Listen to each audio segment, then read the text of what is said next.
আমাদের মধ্যে পালন করে গেছেন। আমরা যারা এখন জীবিত আছি, আমাদের দায়িত্ব হলো তার জন্য দোয়া করা, দোয়ার পাশাপাশি আমরা যাতে বাকি জীবনটা শুধুমাত্র আল্লাহর জন্য, আল্লাহর দিনের জন্য, মানুষের কল্যাণের জন্য, সমাজের উন্নয়নের জন্য, ন্যায় কাজের জন্য, সঠিক কাজের জন্য আমরা অতিবাহিত করতে পারি। তাহলে তারা যাতে এক বিন্দু পরিমাণে কোনো অপরাধ বা গুনাহের কাজ না হয়, এই জানাজার নামাজের মধ্য দিয়ে সেই সবকটাও আমাদেরকে নিতে হবে। তাহলে আমরা যারা জীবিত আছি তাদের জীবনটা সার্থক হবে। আমি তার পরিবার, পরিজন, আত্মীয় স্বজন এবং তার বন্ধু বান্ধব, সংগঠনের বাইরের প্রতিও সমবেদনা জ্ঞাপন করছি। তাদের শোককে আল্লাহ তাআলা শক্তিতে পরিণত করে দিন। তার পরিবারের ব্যাপারে আমরা ইনশাআল্লাহ খোঁজ খবর রাখবো, কারণ তিনি আমাদের পরিবারের সন্তান। আমরা সবসময় তার খোঁজ খবর নেব। আমাদের সংগঠনের ভাইরা এখানে থেকে খোঁজ খবর নেবেন, কোনো সমস্যায় পড়লে তারা আমাদেরকে জানাবেন। তো কথা আর বেশি আমি বাড়াবো না। জানাজার নামাজটাই মূলত একটা দোয়া।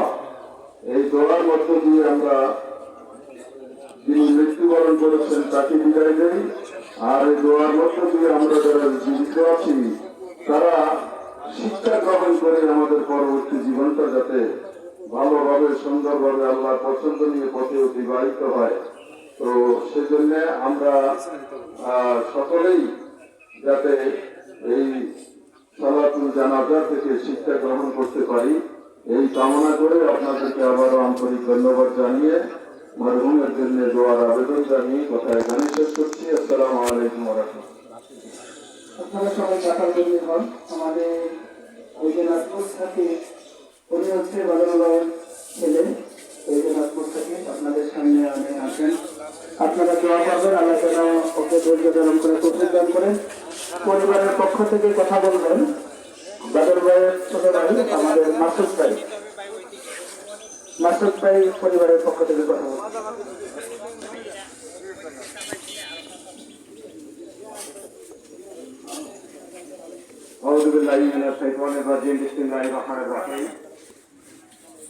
আজকে জানাজার নামাজে উপস্থিত বাংলাদেশ জামাত ইসলামের কেন্দ্রীয় নেতৃবৃন্দ সহ সকল দলের নেতৃবৃন্দ, মিডিয়া কর্মীবৃন্দ, প্রশাসনিক ভাই ও বন্ধুগণ এবং আমার সামনে উপস্থিত পথের কাঠিরা মুত্তাকিন ভাই ও বন্ধুগণ, আসসালামু আলাইকুম ওয়া রাহমাতুল্লাহি ওয়া বারাকাতুহু। আমি